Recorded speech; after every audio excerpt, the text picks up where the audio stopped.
یہ آپ کو کیا لگتا ہے کہ ظاہر ہے کہ اتنا بڑا نیٹ ورک وہاں پہ موساد کا پکڑا جا رہا ہے، پھر اٹیکس بھی ہو رہے ہیں، اس جنگ نے کیا کیا سکھایا ہے کسی کو؟ آپ خود بھی آبزرو کر رہے ہیں، بہت مسلمان ملکوں کو کیا سکھایا ہے، اور خاص کر کے جو پیغام علی لاریجانی کا کل رات کو آیا ہے مسلمان ملکوں کے نام، آپ اس کو کس طرح سے دیکھتے ہیں؟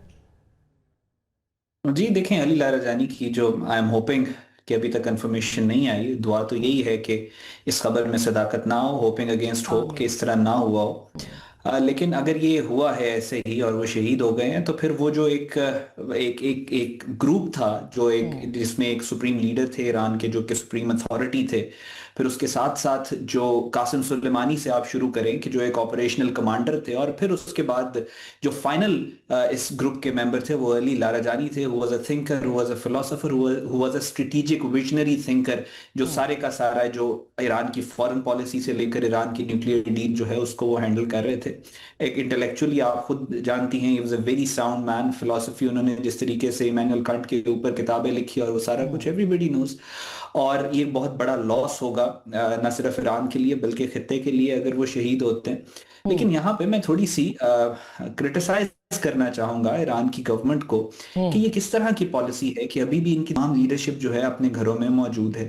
اگر ایمان کی بات ہے، اگر اعتماد کی بات ہے، جو ایمان کے سب سے بلند رتبے پہ فائز ہمارے بزرگ رہے ہیں، ہمارے بڑے رہے ہیں، جن سے زیادہ ایمان کسی کا نہیں ہو سکتا، وہ ہمیں کیا درس دے کے گئے ہیں کہ جب وہ خیمے کے اندر موجود ہیں، تھریٹ ہے، تو ان کے خیمے کے باہر بھی گارڈز ہوتے ہیں، وہ بھی پوزیشن اپنی چینج کرتے ہیں. سو ہمارے دین میں تو ہمیں سکھایا گیا کہ آپ نے کس طریقے سے دشمن کی چالوں سے بچنا ہے، اور یہاں پہ یہ جس طریقے سے یہ ہیں. اور دوسری بات امپورٹنٹ فیکٹر یہ ہے کہ ایران کی انٹیلیجنس کے اندر پینیٹریشن جب تک نہ ہو اسرائیلی موساد کی یا دوسری انٹیلیجنس ایجنسیز کی، اتنی ہائی لیول ڈی کیپیٹیشن جو ہے وہ پاسبل نہیں ہے. اسماعیل ہانیہ کی لوکیشن اندر سے کسی نے دی تھی، جو سپریم لیڈر ہے ان کے کوارڈینیٹس ڈسکلوز کیے گئے تھے. اس سے پہلے ایرانین پریزیڈنٹ، ایرانین فورن منسٹر قاسم سلیمانی، یہ تمام پاسبل ہی نہیں ہے اگر ہائی لیول کے اوپر پینیٹریشن نہ ہو. مجھے احمدی نژاد صاحب کا وہ بیان یاد آ گیا کہ جب انہوں نے کہا کہ ہم نے ایک ونگ بنایا جس کا کام اسرائیل پہ نظر رکھنا تھا. بہت عرصے کے بعد ہمیں پتا چلا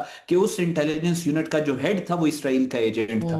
تو جب اس حد تک پینیٹریشن ہوتی ہے، جب آپ کو آپ کا سائے کا بھی نہیں پتا ہوتا کہ وہ آپ کے ساتھ ہے یا نہیں، تو وہاں پہ اس طرح کا ایٹیٹیوڈ نہیں ہونا چاہیے. اس سے صرف ایران کو نقصان نہیں ہو رہا، اس سے ریجن کو نقصان ہو رہا ہے. پوری دنیا کو یہ غلط پریسیڈنس سیٹ ہو رہی ہیں کہ پہلے سپریم لیڈر کی شہادت اور اب علی لاریجانی کی شہادت، یہ کوئی چھوٹی بات نہیں ہے. اینڈ آئی تھنک اب ہی ایٹ لیسٹ ایرانیئنز جو ہیں وہ اپنے اندر کی جو یہ جو ٹریزن جو ہے اندر ان کی صفوں میں گھسا ہوئے، اس کو کھدیڑیں، اس کو نکالیں، ورنہ اس کے بغیر ایران کی foreign policy, national security policy, کسی کے اوپر بھی بات بالکل صحیح بات ہے. اور دوسرا وہ جو اس پہ بھی کمنٹ کیجئے جو مسلمان ملکوں کے حوالے سے اس وقت اب شبہات کا بھی اظہار ہو رہا ہے. اوورآل بھی آپ دیکھیں کہ ابھی تک ہمیں کوئی او آئی سی نظر نہیں آ رہی کہیں پہ، تو کیا کردار ہو سکتا ہے او آئی سی کا؟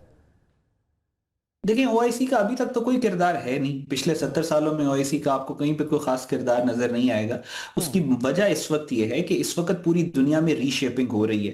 امریکہ اور ویسٹ کے الائنس میں بھی آپ دیکھ رہے ہیں کہ تبدیلی آ رہی ہے. آپ کو ٹرمپ نے دیکھا نا، اس نے کس طریقے سے کرٹیسائز کیا نیٹو کو، یورپین یونین کو، کہ آپ لوگ جنگ میں میری سپورٹ نہیں کر رہے.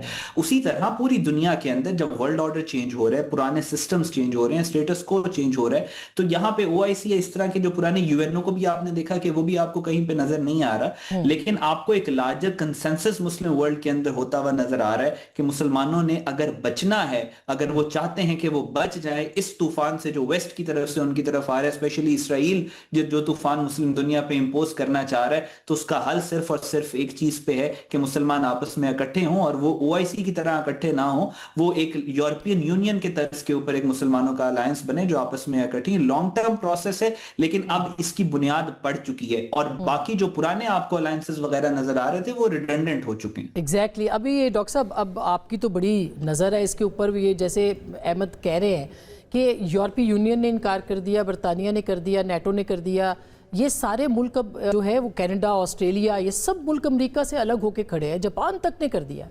تو لیکن مسلمان ملکوں کی طرف سے گھمبیر خاموشی ہے.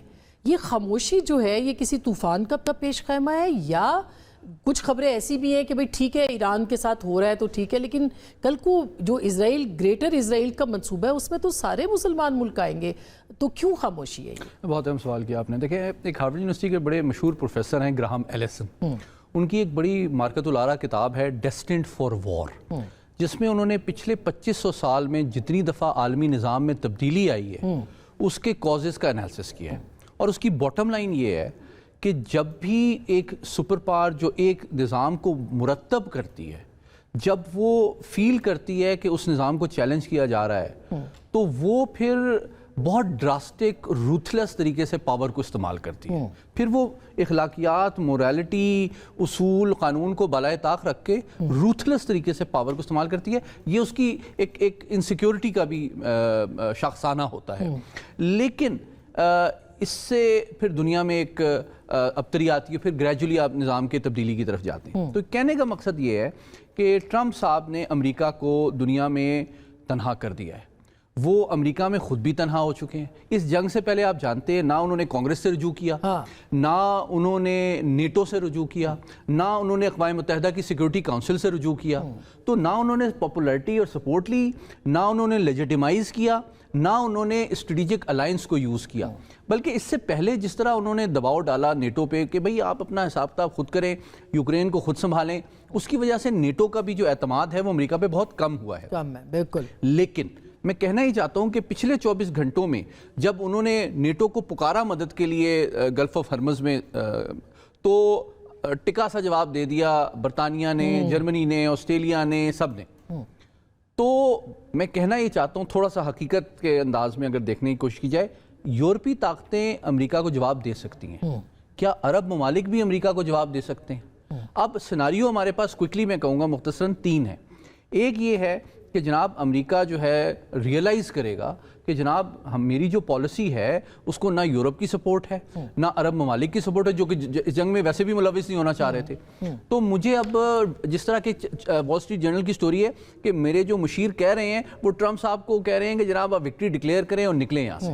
ٹھیک ہے نا، بہت ڈیمیج کر لیا اب آپ نے، اب آپ مزید نہ پھنسیں اس گڑھے میں. تو ایک سیناریو یہ ہے جو کہ آپٹیمسٹک سیناریو ہے. زیادہ تشویشناک سیناریو یہ ہے کہ صدر ٹرمپ جو ہیں، جب ان کو یہ اندازہ ہو رہا ہے کہ مجھے ایک سپورٹ بھی نہیں کیا جا رہا اور میرے جو وار کے آبجیکٹیوز ہیں، رجیم چینج کے ہوں، نیوکلیر پروگرام کے ہوں، یا متحرک جماعتوں کی پشت پناہی کی ہوں، وہ اچیو نہیں ہو رہے، تو احتمال یہ ہے کہ کہیں وہ زیادہ روتھلیس تو نہیں ہو جائیں گے اور وہ زیادہ ڈسٹرکٹیو کام تو نہیں کر سکتے، جو کہ جس کا احتمال کو میں خارج از امکان نہیں کہتا. تیسری بات یہ ہے کہ یہ سوچ آ رہی ہے کہ سب سے امپورٹنٹ بات مڈل ایسٹ کے اندر یہ ریئلائزیشن ہے کہ امریکہ کے جو اڈے وہاں پہ تھے وہ ان ممالک کے دفاع سے زیادہ اسرائیل کے دفاع کے لیے استعمال ہو رہے ہیں، ہوتے رہے ہیں اور ہوتے رہیں گے. اور آپ کو یاد ہوگا قطر پہ بھی جب حملہ کیا اسرائیل نے تو ان کو یہ ریئلائز ہو گیا تھا. اسی لیے پاکستان کی ریلیونس اب بڑھ رہی ہے. اور آگے جو گریٹر اسرائیل کا منصوبہ، میں سمجھتا ہوں کہ پاکستان سے زیادہ کوئی ملک ایسا نہیں ہے جس کی یہ صلاحیت یا خواہش اور ول بھی ہو کہ وہ مسلم دنیا کے دفاع کے لیے اپنا رول پلے بھی کر سکتا ہے اور اس کی صلاحیت بھی رکھتا ہے.